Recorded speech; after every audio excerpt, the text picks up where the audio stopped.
Le principal problème concernant les moteurs Mitsubishi L200V est le fait qu'en Russie, il est presque impossible de choisir un moteur autre que le moteur diesel turbo compressé 4D56 de 2,5 litres. On ne sait pas pourquoi les Japonais l'ont choisi pour le marché automobile russe. C'est assez fiable, mais des problèmes mineurs deviennent souvent un casse-tête pour les propriétaires de cette voiture. Ce type de moteur n'est pas destiné à une utilisation fréquente sur terrain accidenté, mais il convient parfaitement à une conduite mesurée en ville et au-delà.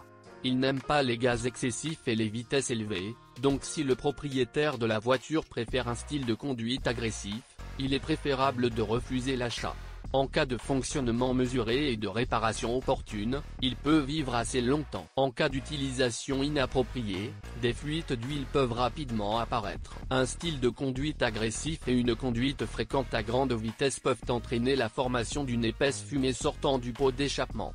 Le problème est résolu en remplaçant les injecteurs. Il est presque impossible de remplacer le GPC d'origine par un similaire, car ces derniers sont tout simplement de mauvaise qualité. Des bruits parasites sont souvent observés en raison de la défaillance de la poulie de Villebrequin. Tous les 40 000 km, un diagnostic des courroies d'arbre d'équilibrage est requis.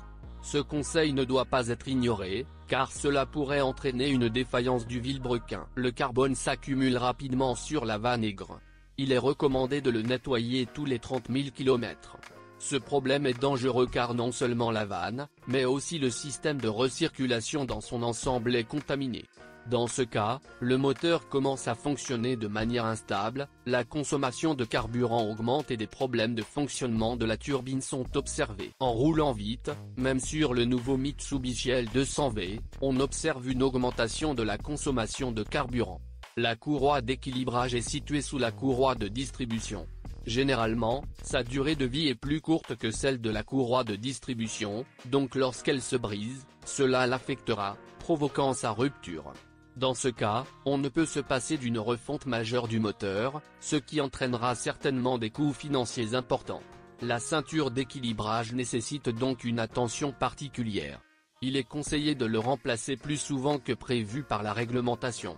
Cet événement est assez gênant, puisqu'il faut également retirer la courroie de distribution. La courroie de distribution elle-même est fiable, mais il est également recommandé de la remplacer avant la réglementation des 90 000 km. Le Mitsubishi L200V fonctionne très bien avec du carburant de mauvaise qualité grâce au système Common Rail. Mais les experts conseillent toujours d'utiliser du bon carburant, sinon les injecteurs risquent de se boucher, ce qui ne peut être résolu qu'en les remplaçant. En principe, il n'y a pas de problème sérieux avec la transmission. Le système Super Select permet de se déplacer sur tout type de sol grâce à la transmission intégrale. Par conséquent, une fois le système allumé, vous pouvez l'oublier pendant longtemps. Mais il y a encore des nuances. Le maillon faible et l'embrayage qui relie les arbres de l'essieu avant. Cela est dû à des raisons telles que, le colmatage ou la formation d'un vide dans le raccord, le gel du condenseur dans l'accumulateur à vide et l'aigreur de la vanne de raccordement. La seule solution à ce problème est de modifier la conception de l'accouplement. Mais ces problèmes ne concernent que les Mitsubishi L200, sortis avant 2010. Cela ne s'applique pas aux principaux inconvénients du Mitsubishi L200 de 5e génération. De plus, la transmission peut souffrir après l'installation d'un système Easy Select de mauvaise qualité, ce qui rend impossible la conduite sur des routes dures. Cela peut rendre impossible l'engagement du deuxième rapport dans une transmission manuelle. La première chose à noter est que la peinture n'est pas de très grande qualité. De nombreux propriétaires affirment que même une petite branche peut laisser une égratignure sur la carrosserie, ce qui constitue un gros inconvénient pour un SUV. De plus, beaucoup affirment que l'inconvénient du Mitsubishi L200 est le capot arrondi. Si vous regardez le design, cela a l'air plutôt bien, mais pour un SUV, ce n'est pas très bon, car il est difficile pour le conducteur d'évaluer visuellement les dimensions. La suspension souffre un peu à cause des roues R16 par défaut. Ils sont franchement petits pour une voiture, ils affrontent donc chaque nid de poule comme si c'était le leur. Le duel installé est presque immédiatement recouvert de marais, ce qui réduit considérablement la capacité de cross-country. Il en ressort clairement que la voiture n'est pas adaptée à la saleté. S'il est souvent utilisé hors route, il est préférable de remplacer les roues. La chaîne de transfert coûtera un joli centime, mais vous ne pouvez acheter de bons analogues presque nulle part, et il vaut mieux ne pas installer ce qui existe. L'électricité du Mitsubishi L200 est un véritable casse-tête pour le propriétaire, car il est tout simplement impossible de prédire ce qui tombera en panne en premier. Aujourd'hui, peu de gens nient le fait que moins il y a d'électronique dans une voiture, mieux c'est. Les problèmes typiques qui apparaissent en premier sont le frottement du faisceau de câble de la machine et la panne du climatiseur.